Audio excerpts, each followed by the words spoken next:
Malevolent is a 2018 Netflix original horror movie. The film follows a group of charlatan psychics that find themselves on the wrong side of a paranormal investigation. There's a lot to unpack from the film's ending, and throughout this video I'll be discussing the plot of Malevolent in full detail. There will be heavy spoilers, so make sure you stop this video now if you want to go into the film with fresh eyes. With that out the way, I'm Deffinition and I ruin the movie so you don't have to.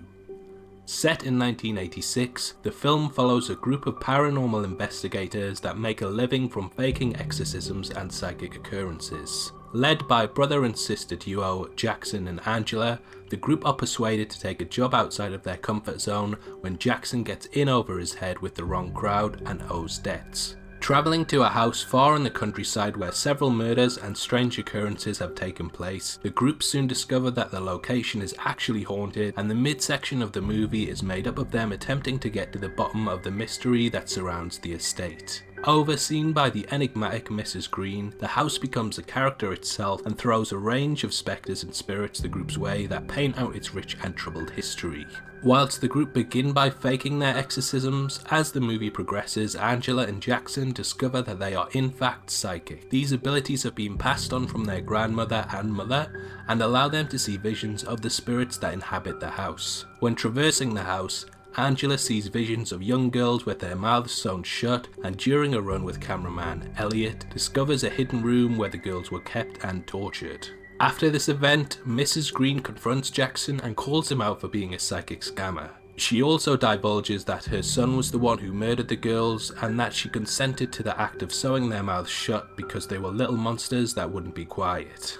Jackson immediately calls off the cleansing and attempts to leave. However, when his girlfriend Beth goes missing, he calls for one final search of the house so that no one is left behind. Jackson finds Beth with her mouth sewn shut, and the group attempt to leave in their car. Unfortunately, Jackson crashes it when he believes he sees a girl standing in the middle of the road, and Beth is killed. Jackson is taken back to the house by Mrs. Green's son, Herman. Elliot is left unconscious, and Angela must pick up the pieces. With Elliot out of action, Angela returns to the mansion to get her brother back. With the help of the spirits of the young girls, she is able to track Jackson down. Angela is captured and wakes up to find herself bound to a chair. Jackson has been tortured by Mrs. Green and her son, and has had his tongue cut out and his mouth sewn together. It's a horrifying scene to watch that really elevates this movie above your typical Netflix horror. Elliot wakes up and returns to the house where he manages to kill Mrs. Green's son before being brutally attacked by Mrs. Green herself. Angela, helpless to aid him, calls out to the spirits to help her friend,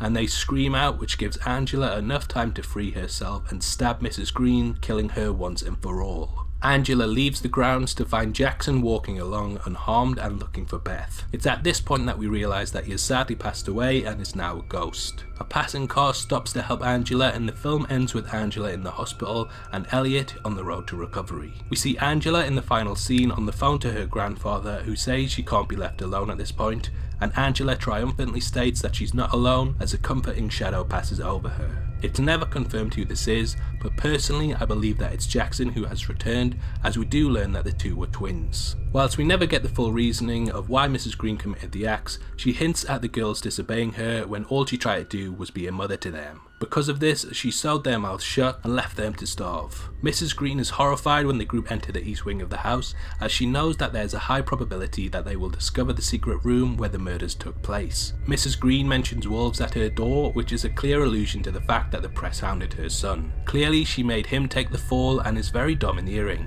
There's a clear sign that she is passing on the qualities of her mother, who abused her as a child. It's clear that the events are karmic to the group, as they preyed on the weak and vulnerable for profit, much in the same way that Mrs. Green preyed on the weak and defenseless. There's a clear collusion between the insanity of the mother, Mrs. Green, and the insanity of Jackson and Angela's mother, who took her own life after being unable to handle the visions. This is a film about how committing wicked acts leaves us to be haunted by them, and the film definitely has a lot going on beneath the surface. So, what did you think of Malevolent? Who do you think the shadow was, and what's your favourite part of the film? Comment below and let me know, and if you enjoyed this video then please make sure to give us a thumbs up and subscribe to our channel if you love film. Make sure you check out my breakdown of Halloween at the end of this one, and thanks again for taking the time to watch this. I've been Deffinition, you've been the best, and I'll see you next time. Take care, peace.